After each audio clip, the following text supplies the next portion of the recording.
I'm the review guy, and today I'm going to be doing a review of the all-new 2021 43-inch LG UP8000. And if at any point during the video you want to go check out this exact same TV, I put Amazon links down below for the US, UK, and Canada.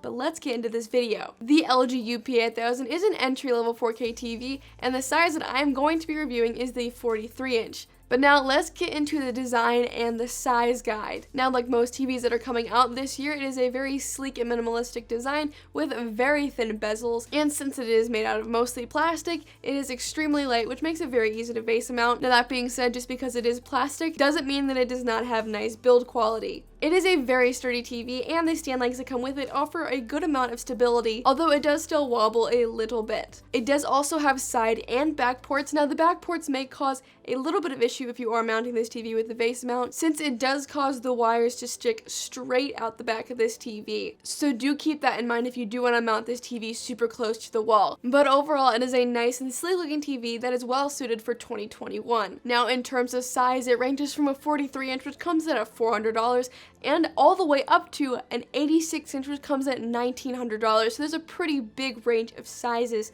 Now, an odd thing about this TV, sizes 50, 60, and 70 are actually VA panels. The rest of them are IPS panels.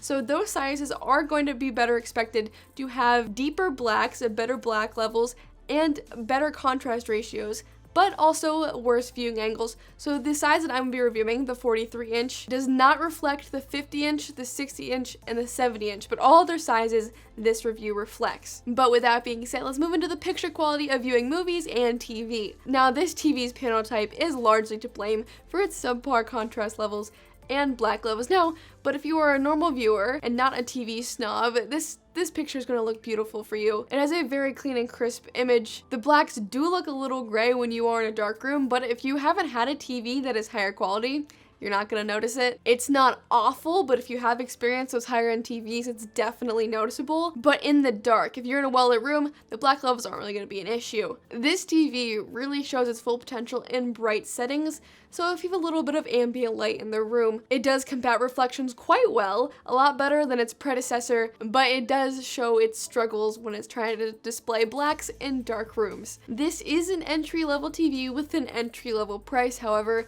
so this is kind of expected. But if you're just an average person, the TV is gonna look beautiful and crisp. Alright.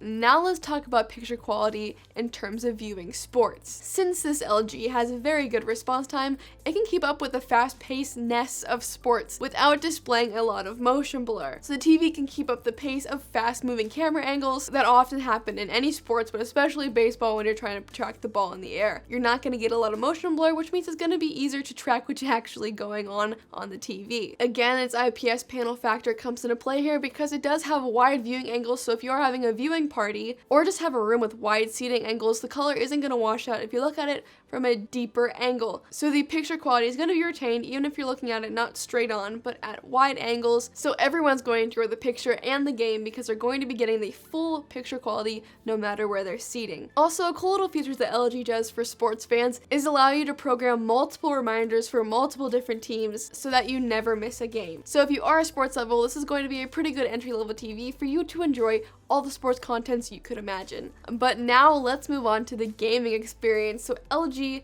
always has an exceptional gaming experience across all of their TVs. I was impressed with the nanocell, and the UP8000 is no exception. So the 43-inch can do 4K at 60 Hz. Now, if you go bigger, the 82 to 86-inch, that's going to move up to natively 120 Hz, so you can watch 4K at 120. The gaming optimized picture setting has a very good color accuracy right out of the box, and doesn't make games like Forza look oversaturated or just fake. But other than that, it does have extremely low input lag and response time, so you're not going to have to deal with the lag from the controller to the console to the TV. The input lag is super low, so you are not going to have to worry about that at all. But overall, pretty good gaming viewing experience for the entry-level price. And I will be doing a full comprehensive gaming review of this TV, so keep an eye out on my channel because it will be coming very, very soon. So now that we're done talking about the picture quality of this TV for sports, gaming, and just watching movies, let's move into the audio quality of this TV. So the LG UP8000, just like the nanocell, has impressed me with its AI technology. It does a fantastic job mimicking surround sound. unlike some of the other TVs that I have reviewed recently, LG just does a pretty incredible job for their entry-level TVs in terms of audio quality with mimicking the surround sound. You can definitely tell a noticeable difference between the standard audio mode and the AI audio mode. It does give the sound a little bit more depth to it, especially when I was in Forza and was revving the car's engine. But I know you probably don't want to take my word for it, so here's the sound test.